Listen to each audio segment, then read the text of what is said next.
teman-teman, assalamualaikum warahmatullahi wabarakatuh. Selamat datang di channelku Sila Priscilia. Di videoku kali ini aku mau review produk pembersih lantai. Singkat cerita, jadi aku tuh sejak pindah ke sini itu tuh ngerasa kamar mandinya itu kurang bersih. Sebenarnya kurang bersih bukan jorok yang licin atau gimana, tapi itu memang udah kayak udah berkerak gitu loh di apa namanya, di lantainya, sama di klosetnya juga. Kalau di lantai mungkin aku masih bisa terima, masih bisa, nggak apa-apa lah gitu. Tapi kalau buat di kloset itu aku ngerasa tuh gimana ya, aku tuh nggak suka banget kalau kloset itu kotor. Kayak mending tuh kloset duduk terus aku pakainya jongkok daripada aku harus duduk di toilet yang kotor. Itu juga sebenarnya bukan kotor karena aku nggak pernah bersihin atau gimana, tapi dia tuh kotor karena kayak udah lama gitu. Jadi kan kayak kena air, kena sabun, tapi itu berkerak di klosetnya. Makanya tuh susah banget ngebersihinnya. Udah pakai yang apa, produk dari kayak Harpic, Porcelain, dan yang lain tuh bener-bener nggak bisa ngilangin. Udah aku sikat kayak gimana pun juga hasilnya sama. Akhirnya aku tuh cari-cari di YouTube pembersih yang bisa buat bersihin kloset sampai bener-bener bersih lagi. Dan aku tuh nemu ini. Ini tuh namanya Fast Porcelain Cleaner. Aku tuh nggak sengaja gitu lihat nonton di YouTube. Terus dia itu nyobain ini di lantai gitu, bisa bersih banget. Terus pas dibaca ternyata dia ini bisa juga buat kloset. Aku sih yang penting itu klosetnya. Kalau keramik mungkin masih bisa terima, yang penting kita sikat dan dia nggak licin gitu. Tapi kalau kloset, karena itu kan sumber penyakit juga ya, jadi kayaknya kalau kotor tuh nggak nyaman aja gitu. Nah, ini aku belinya di Shopee. Nama tokonya itu Quinza Store. Aku beli ini yang 500 ml, harganya itu 44.000. Jadi ini produknya. Tokonya ini tuh bener-bener cuma ngejualin pembersih kayak gini doang. Udah nggak ada lagi, dan bener-bener kayak gini. Jadi tuh ada 3 ukuran, yang 250 ml, 500 ml, sama yang 1000 ml. Ini tuh bahannya ini dong. Nih, bahannya itu bahan aktif hidrofluorik acid di sini nih. Aku ini nih, ya kan kecil banget tulisannya, nggak ditutupin gitu dong, nggak di. Aku tuh cari-cari kan dari sebanyak tulisan ini tuh kok nggak ada ya bahan-bahannya tuh apa. Taunya di sini dong. Dan ini tuh paling atas tuh tulisannya tuh ikuti aturan pemakaian. Fast Porcelain Cleaner ampuh membersihkan kerak porselen dan keramik kamar mandi dengan mudah dan cepat. Cukup dikuas, tidak perlu disikat. Cocok untuk porselen, keramik, stainless, dan plastik.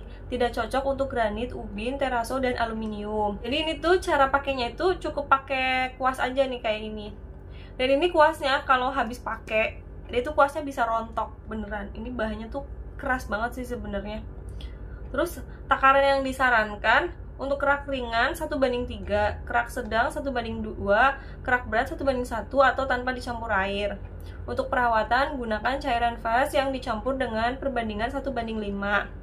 Cara penggunaan, kuaskan cairan fast pada permukaan area yang akan dibersihkan. 2. Untuk kerak menahun, misal pijakan toilet jongkok, diamkan selama 5-10 menit. Kemudian oleskan kembali cairan fast dengan kuas. 3. Segera usap dengan lap atau spons basah, kemudian siram dengan air. 4. Usahakan agar kotoran sisa pembersihan dapat larut secara sempurna dan terbuang bersama aliran air. Terus ada perhatiannya juga di sini. Perhatian, awas, cairan keras tidak untuk diminum. 2. Jauhkan dari jangkauan anak-anak. 3. Selalu kenakan sarung tangan saat menggunakan cairan ini. 4. Hindari kontak langsung dengan mata atau kulit. Bila terkena mata atau kulit, bilas dengan air yang banyak dan segera ke dokter. Bila terminum, segera minum banyak air putih dan secepatnya periksa ke dokter serta tunjukkan kemasan produk. Jadi tuh ini tuh bener-bener keras. Makanya tuh kalau menurut aku sih ini buat bersihin kerak aja udah cukup ya, nggak perlu buat perawatan, karena kalau buat perawatan mending pakai yang merek-merek yang biasa aja kali ya. Ini aku tuh udah cobain, itu udah habis. Satu ini tuh aku pakai buat bersihin kloset aku tuh kloset juduk, dan itu keraknya parah banget sampai bener-bener hilang dong. Itu tuh bener-bener bersih banget. Kalau ini dipakai di keramik ini tuh kurang gitu kalau menurut aku, kalau dipakai di keramik, karena kerak yang di keramik itu bener-bener kayak ya gitu aja gitu ya, bersih sih, jadi keset, jadi nggak licin gitu. Kalau aku yang penting kan keramik itu nggak licin ya, itu tuh bikin nggak licin tapi kotorannya tuh nggak bisa bersih sempurna. Aku nggak tahu aku yang salah atau gimana, tapi yang namanya keramik kamar mandi itu kan banyak kimianya, kena air sabun dan sebagainya. Apalagi aku tuh di kontrakan itu mesin cucinya juga ditaruh di kamar mandi, jadi ya pasti kayak gitu juga gitu, jadi lebih susah lagi mungkin ngebersihinnya. Sedangkan kalau misalnya coba kalian lihat di YouTube itu kebanyakan mereka tuh praktekinnya tuh kayak di lantai-lantai musola gitu, yang notabene kalau di musola itu kan nggak pakai sabun ya, pasti kan cuma air, jadi mungkin itu cuma lumut-lumut yang memang udah mengerak, dan itu benar-benar pure air, bukan kayak sabun dan sebagainya. Ini tuh aku udah cobain, ini bakal aku kasih lihat video waktu aku cobain ini. Jadi aku implementasiin ini di keramik, di kloset, dan satu lagi, ini tuh jangan sampai kena tempat cuci piring, karena tempat cuci piringnya bakalan kotor banget. Aku tuh sempat nyobain kan bersihin keran yang ada di tempat cuci piring, itu tuh failed banget, jadi malah rusak tempat cuci piringnya. Itu benar-benar jangan dicobain deh di situ. Kalau untuk di besi-besi stainless kayak semprotan buat di toilet atau mungkin keran yang di kamar mandi itu oke lah, itu beneran bersih sih. Kalau buat bersihin itu mengkilap banget, bener-bener mengkilap. Tapi kalau misalnya buat di tempat cuci piring mending jangan. Dan kayak apa hasilnya? Ini dia hasilnya.